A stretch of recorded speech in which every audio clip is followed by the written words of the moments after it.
Kala mo mahirap lutuin to pero napakadali niya lang at napakasarap. Mayroon ako dito yung 2 kilo na kamuting kahoy. Ilaga ko lang yan at hanggang sa maluto. Pagkaluto, palamigin ko muna at kudkurin ko siya gamitan ko ng kudkura ng cheese. Kagaya lang sa nakikita mo sa video. Ituloy ko lang yan hanggang sa maubos at pagkatapos yan i-set aside ko muna.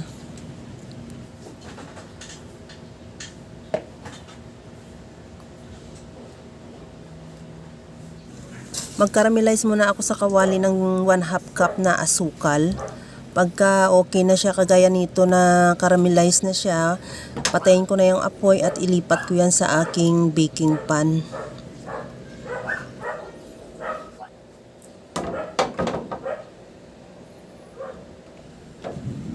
Okay na tong ating caramelized sugar, itabi ko muna yan. Sa kaldero naman o sa aking mixing bowl, ito na yung aking kinayod na kamuting kahoy. Ilagay ko na yung evaporated milk.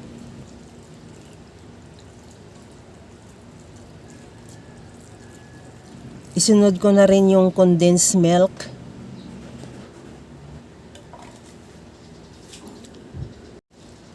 Ihalo ko na rin ng mabuti hanggang sa mag-mix yung lahat nating ingredients at tikman mo na rin kung okay na sa yung tamis. Kung halimbawa kulang pa, pwede ka naman magdagdag kahit asukal.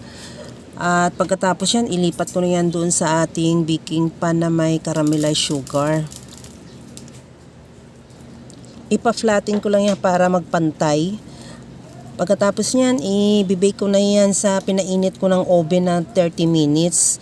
At ibibake ko siya ng 170 degrees Celsius sa 30 minutes lang hanggang sa maluto.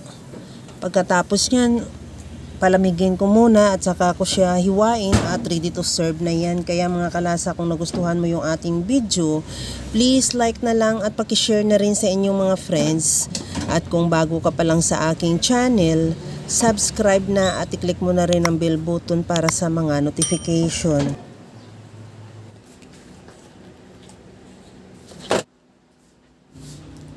Ito na yung ating kasaba cake.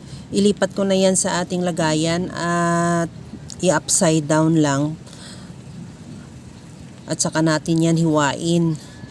Pagkatapos natin yan hiwain, garnisan ko na rin yan ng grated cheese at ready to serve na. Okay na to. Hanggang sa muli mga kalasa. Thank you for watching. Bye-bye!